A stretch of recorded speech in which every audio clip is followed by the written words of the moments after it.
আসসালামু আলাইকুম। সকলকে আমন্ত্রণ আনন্দ টিভি সংবাদে। আপনাদের সঙ্গে আছি আমি সুমাইয়া আজাদ। দীর্ঘদিন ধরে বিভিন্ন ডিজিটাল মাধ্যমে জঙ্গি মতাদর্শ ছড়ানো এক দম্পতি সহ 9 তরুণ তরুণী একটি দল বৃহস্পতিবার র্যাবের কাছে আত্মসমর্পণ করেছে।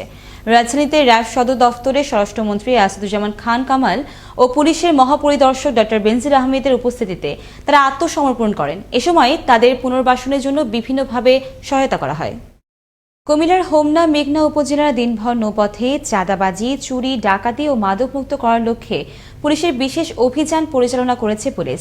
বুধবার দিনব্যাপী কুমিল্লা জেলা পুলিশ সুপার ফারুক আহমেদ পিপি এমবারের নির্দেশনায় হোমনা সার্কেল নেতৃত্বে মেঘনা উপজেলার অফিসার ইনচার্জ আব্দুল মজিদ, মেঘনা ও হোমনা থানা পুলিশ, মেঘনা তিতাস নদী এই অভিযান পরিচালনা করেন। কুমিল্লা জেলার নবনিযুক্ত পুলিশ সুপার ফারুক আহমেদের চাঁদাবাজ, সন্ত্রাস এবং মাদকসহ সকল অপরাধের বিরুদ্ধে কঠিন হুঁশিয়ারির পরিপ্রেক্ষিতে নৌপথের চাঁদাবাজি বন্ধে এই যৌথ মহড়া অনুষ্ঠিত হয়। চাঁদপুরের ফরিদগঞ্জে রূপসা গোল্ড ক্লাব ক্রিকেট টুর্নামেন্টের 8ম আসর জমকালো আয়োজনের মধ্য দিয়ে বৃহস্পতিবার রূপসা আহমদিয়া উচ্চ বিদ্যালয় মাঠে শুভ উদ্বোধন করা হয়েছে। উদ্বোধনী অনুষ্ঠানে প্রধান শিক্ষক বশির আহমেদের সভাপতিত্বে ইউনিয়ন আওয়ামী লীগ নেতা নজরুল ইসলাম সুমনের পরিচালনায় প্রধান অতিথি হিসেবে বক্তব্য রাখেন আওয়ামী লীগের ত্রাণ ও সমাজ কল্যাণ উপকমিটির সাবেক সদস্য খাজী আহমেদ মজুমদার। বঙ্গবন্ধুর জন্মশতবার্ষিকী উদযাপন উপলক্ষে স্থায়ী বঙ্গবন্ধু কর্নার স্থাপন করেছে পর্যটন সেবী প্রতিষ্ঠান সাইমন বিচ রিসোর্ট। বৃহস্পতিবার দুপুরে কলাতলী সৈকতে অবস্থিত রিসোর্টে কর্নারটি উদ্বোধন করেন প্রতিষ্ঠানের ব্যবস্থাপনা পরিচালক মাহবুবুর রহমান।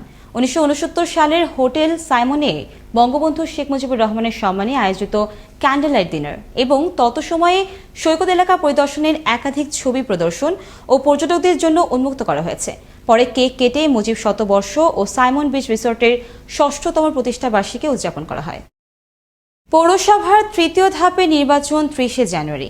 বরিশালের গৌরনদী পৌরসভার ভোটকে সামনে রেখে প্রধান দুই দল আওয়ামী লীগ ও বিএনপির মনোনীত মেয়র প্রার্থী ও কাউন্সিলর প্রার্থীরা চালাচ্ছেন জোর প্রচারণা। তবে তেমন কোনো অভিযোগ না থাকলেও শেষ পর্যন্ত সুষ্ঠু নির্বাচনের দাবি বিএনপির। দেখুন বরিশাল ব্যুরো প্রধান কাজী আলামিনের প্রতিবেদন।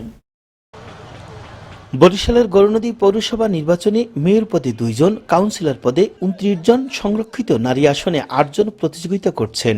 প্রার্থীরা দিনরাত চালাচ্ছেন প্রচারণা, অবকাঠামো উন্নয়ন সহ ভোটারদের দিচ্ছেন নানান প্রতিশ্রুতি। পুনরায় আমাকে এই জনগণ ভোটে নির্বাচিত করে ইনশাআল্লাহ যে অসমাপ্ত কাজ বাকি আছে আমি অতি দ্রুত সেই কাজগুলি সমাপ্ত করবো ইনশাআল্লাহ। 7 নং ওয়ার্ডকে ঢেলে সাজাবো, মাদক মুক্ত করব, সন্ত্রাস মুক্ত করব ইনশাআল্লাহ। উট পাখি মার্কায় যদি আমাকে আবার নির্বাচিত করে অসমাপ্ত কাজগুলি আমি সমাপ্ত করব। যদি আমাকে টেবিল নম্বরে একটি ভোট দিয়ে আগামী 30 তারিখে নির্বাচনে জয়যুক্ত করে আমাকে সুযোগ দেয়, আমি এই এলাকার রাস্তাঘাট উন্নয়ন এবং শিক্ষার ক্ষেত্রে অবদান রাখব।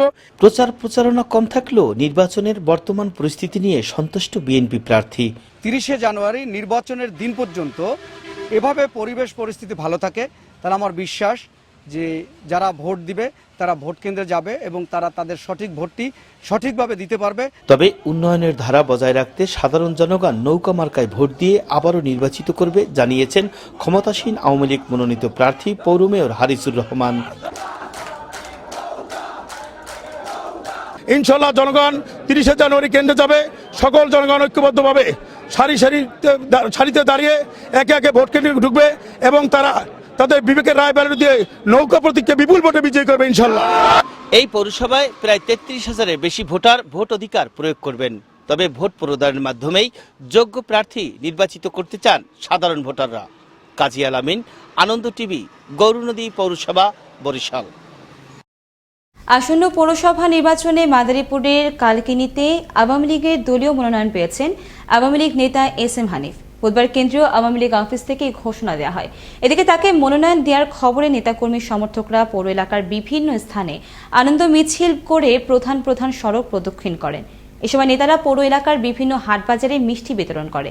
কালকিনি পৌর নির্বাচনে মনোনয়নপত্র দাখিলের শেষ সময় 17 জানুয়ারি, যাচাই বাছাই 19 জানুয়ারি, প্রার্থীরা প্রত্যাহারের শেষ সময় 26 জানুয়ারি এবং ভোট গ্রহণ 14 ফেব্রুয়ারি।